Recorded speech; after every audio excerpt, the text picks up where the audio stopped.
like a good man-sized traffic jam to make a man long for the wide open spaces. For outdoor recreation, how much room do you need? Is 1,000,000 acres big enough for you? You come with me. I know just the place.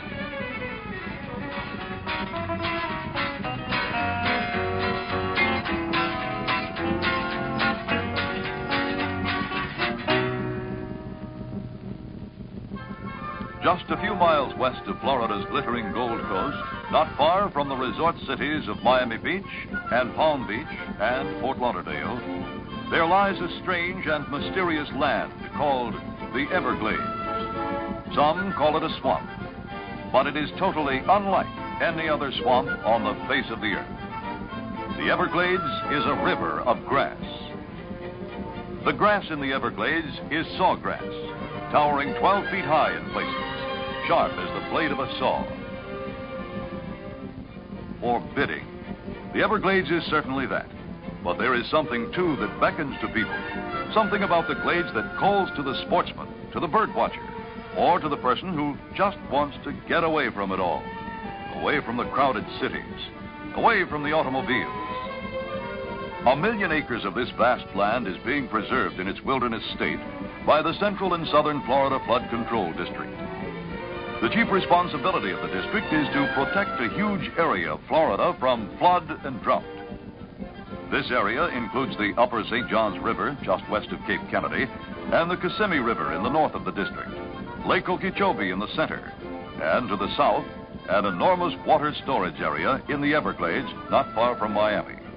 The Flood Control District believes that the 1,500 miles of waterways and 1,000,000 acres of water storage area should serve more than their primary flood control function. The district believes they should provide a wilderness that is easily accessible to the expanding population of South Florida and the millions who visit the state each year. Today, the FCD works with other state and federal agencies, conservation and sportsmen's groups, and private enterprise to make the entire district a place people can enjoy.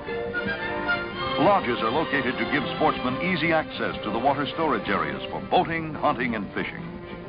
Long-range plans call for the recreation program that began in the Everglades to be extended throughout the entire area served by the district. How do you move about in the Everglades? Well, the most popular way, airboats. There are more airboaters enjoying the waters within the district than in all the rest of the world put together. The airboat is a strange invention, part boat and part airplane. It's at its best skimming along on the top of the grassy water at the place where water and air meet. The motor is usually an aircraft motor. The propeller it turns is an aircraft propeller. According to Everglades lore, the airboat was invented in Palm Beach County in the early 1920s by frog hunters. The airboat can take you deep into the glades, and it can get you there in a hurry. Airboats can zoom along at 65 miles an hour. Faster than that, most of them run the risk of becoming airborne. The hunter makes good use of the airboat. Deer hunters in the glades usually work in teams, carefully encircling hammocks where deer may be hiding. An important part of any team is the Everglades deer hound.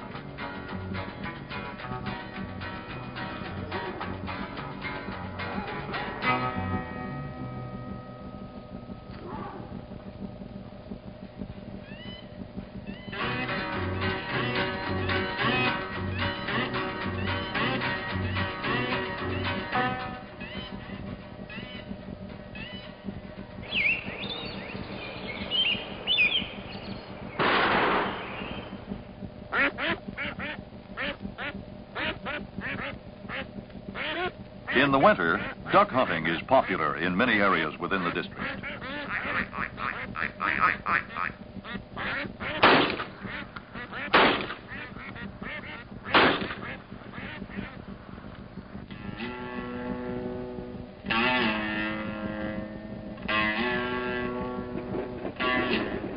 The Everglades after dark is an ominous place. Few venture out into the dark of night except experienced frog giggers. The trick is to spot the frog in the darkness, freeze him to the spot with a beam of light, then gig him while zooming past in an airboat.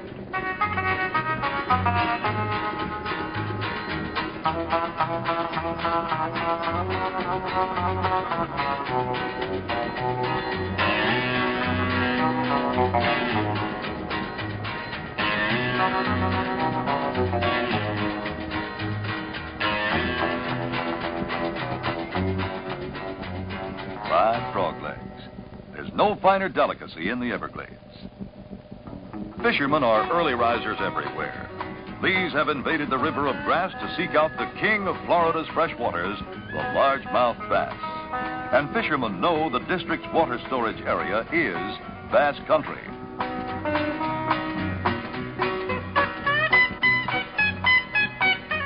He's a fighter, a real game fish.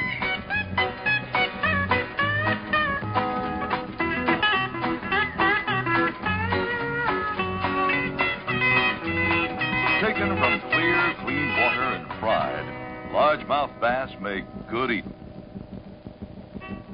Now let's go to Lake Okeechobee, the big lake just north of the Everglades. It's early morning on the lake, and there are fish just waiting to be caught. Today we're going after speckled perch, better known as specks. A good place to fish for specks is in the protected waters along the shores of the lake. They come from all over the country to fish here. Let's see what you got there. Some specks will weigh as much as 3 pounds, but the average is only about a half a pound. They're panfish, and they're tasty. In speck fishing, the action is fast. The limit is 35 a day, and plenty of fishermen go home early because they've reached the limit. In the winter, the annual Shad Derby draws thousands of anglers to the area just west of Cape Kennedy. The Upper St. Johns River is another FCD waterway that affords excellent fishing. The shad is known as a fish that keeps bankers' hours. He isn't a daybreak feeder. He waits for 9 o'clock to strike. But when he strikes hard.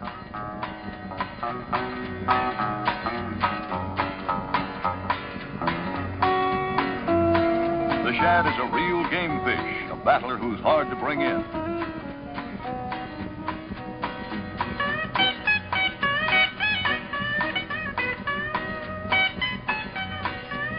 Fishing is good in water control structures, particularly when fresh water is being discharged into tidewater rivers and canals.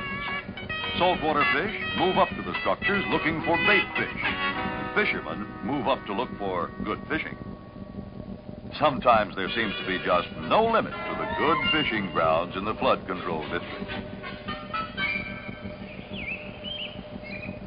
Early morning is a peaceful time at a campground. Millions of people are finding out for themselves the joys of camping.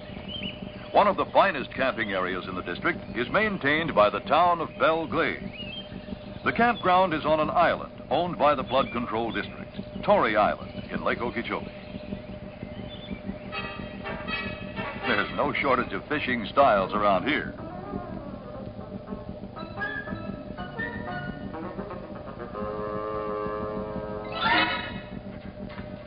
One advantage of camping by the water is that the fish you catch is no distance at all from the frying pan. Improved camping facilities, indeed improved recreational facilities of all kinds, have resulted from the dedication of local recreation committees who work with the Flood Control District to make the best possible use of the land and the water. As you might expect, recreation committee members make their monthly meetings an occasion for a real Florida barbecue.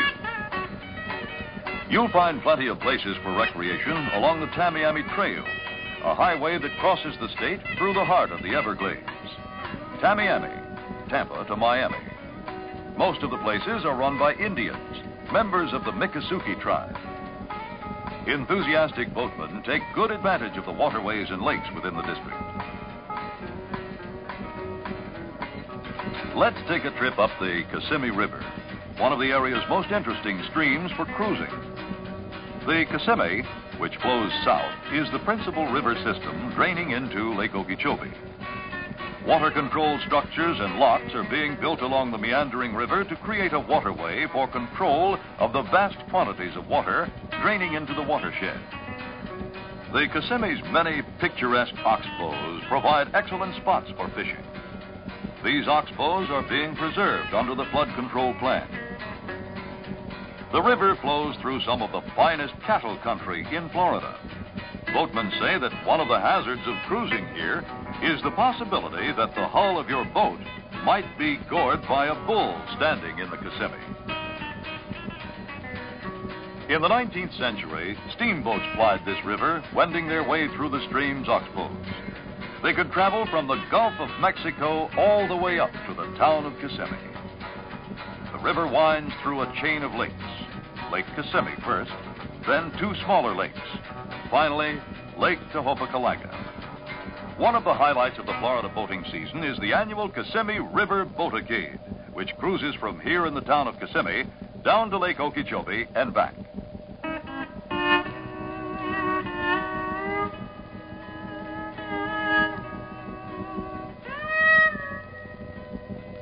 Another big boatacade is the annual Okeechobee Waterway Cross-State Cruise, always a festive event.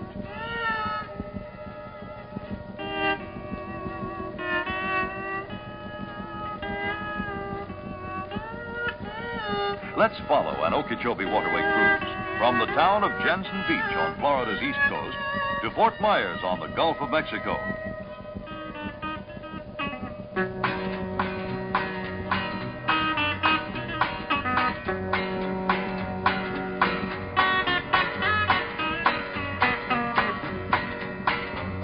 "155 miles long, the Okeechobee Waterway is a vital part of the Flood Control District's water management program. Through the waterway, excess water can be released quickly to the sea to prevent flooding if a hurricane should strike. The Flood Control District's seaplane flies safety patrol for the boatacade. Radio contact is maintained with the official boat of the Okeechobee Waterway Association.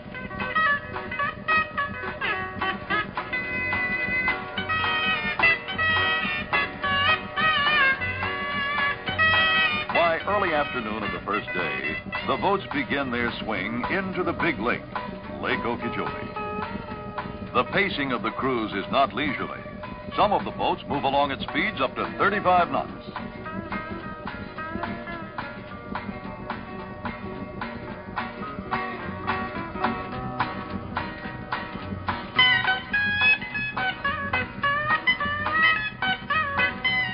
The final leg of the cruise is through the waters of the Caloosahatchee River. The Caloosas, who gave their name to the river, are a vanished Indian tribe who were living in Florida when the Spaniards first arrived here in the 16th century.